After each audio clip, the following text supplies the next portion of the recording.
Ya. Baik ya akhi. Seminar dari ulama Malaysia yang mengkafirkan atau menyesatkan apa yang katakan Ibnu Taimiyah itu sesat. Yang pertama anda nak tahu dahulu ayat yang dia gunakan dan apa reason sebab-sebabnya. Okey. Dan yang keduanya ya akhi, kita sesama orang Islam tidak boleh saling sesat menyesatkan. Dan barangkali minta maaf, tidak adalah di abad kita ni barangkali seorang ulama yang berkaliber seperti Ibnu Taimiyah rahimahullah. Tak layak kita nak mengatakan seperti itu. Kerana Ibnu Taimiyah Masya Allah di abad ke-7 hasil karya beliau dahsyat dan memberikan kepada umat ya khazanah ilmu yang begitu hebat. So rasanya kita tidak layak. Kerana apa? Barangkali wallahu alam, yang mengatakan Ibnu Taimiyah sesat barangkali belum hafal Quran 30 juzuk. Umumnya kita orang Melayu ni tidak hafal 30 juzuk ya. Kita hanya hafal Quran itu ada 30 juzuk. Itu saja. Hafal tak? Dalam Quran ada berapa juzuk? 30. Hafal. Tapi menghafal ayat-ayat Al-Quran 37 juzuk belum ada. Sedangkan jangankan Ibnu Taimiyah, ulama di Arab umumnya itu sebelum mereka mencapai usia 10 tahun sudah hafal Al-Quran. Dari situ saja sudah tidak layak. Apalagi lah dalam hal-hal yang lain. Itu hanya emosi. Itu tidak boleh saling. Okey, manusia tidak ada yang perfect kecuali Rasul. Ada kesalahan dan ada kelebihan, ada kekurangan. Tetapi tidak berarti kemudian kekurangannya itu kita menyesatkan dia. Mungkin itu berupa fatwa pandangan beliau sesuai dengan environment di mana dia hidup. Ingat Imam Asy-Syafi'i rahmatullahi alaih pernah tinggal di Baghdad dan kemudian di mana? Di Mesir. Kan ada dua qaul. Ada qaul qadim, qaul jadid. Pandangan lama, pandangan baru. Di antara sebabnya kerana environmentnya berbeza. Ibnu Taimiyah Masya Allah ya akhi, ulama yang besar, diperakui ya oleh lawan dan kawan. Hanya orang-orang yang jahil saja yang mengatakan seperti itu, dan orang-orang yang emosi saja, bi ghairi ilmin wala hudan. Dan kita semua tahu dalam hadis Rasulullah, barang siapa yang menyesatkan, mengatakan saudaranya itu sesat atau kafir, maka dia ya, kembali kepada diri dia. Kalau itu sesat dan tidak sesat, ini adalah Quranic terminology. Ini istilah agama.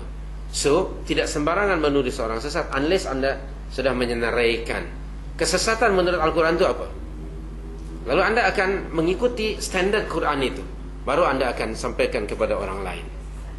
Nah, seperti umpamanya apa yang kita difahamkan oleh media massa, Asy'ari Muhammad, dia kononnya dapat berdialog dengan Rasul setiap kali dia nak. Kalau Rasulullah nak pun dia kata sorry, I'm sibuk.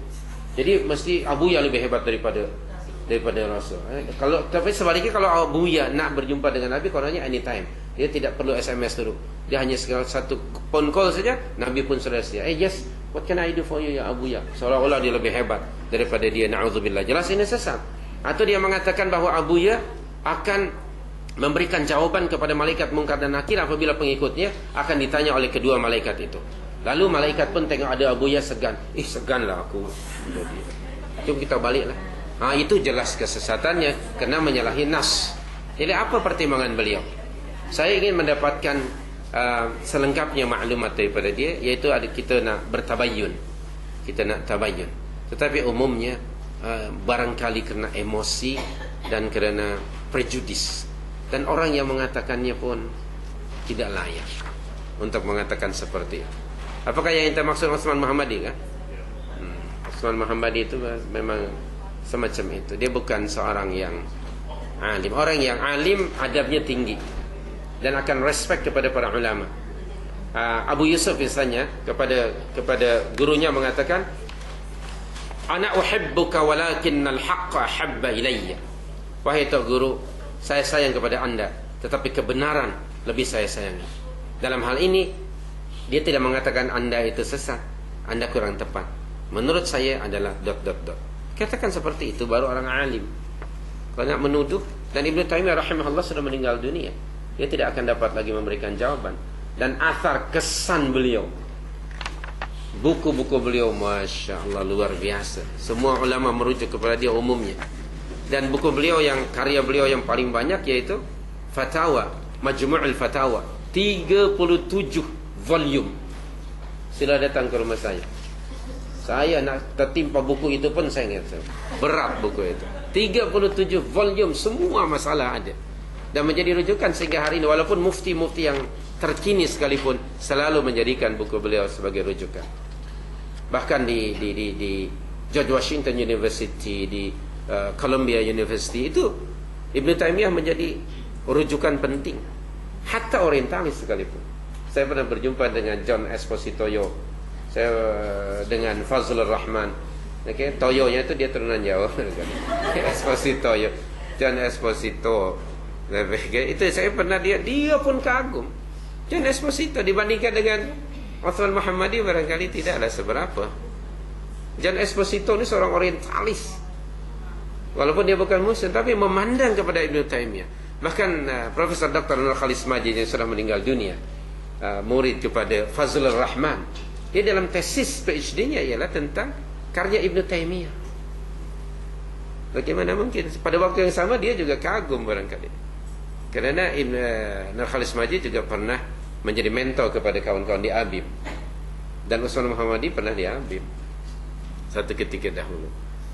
Jadi sudah bercelarut.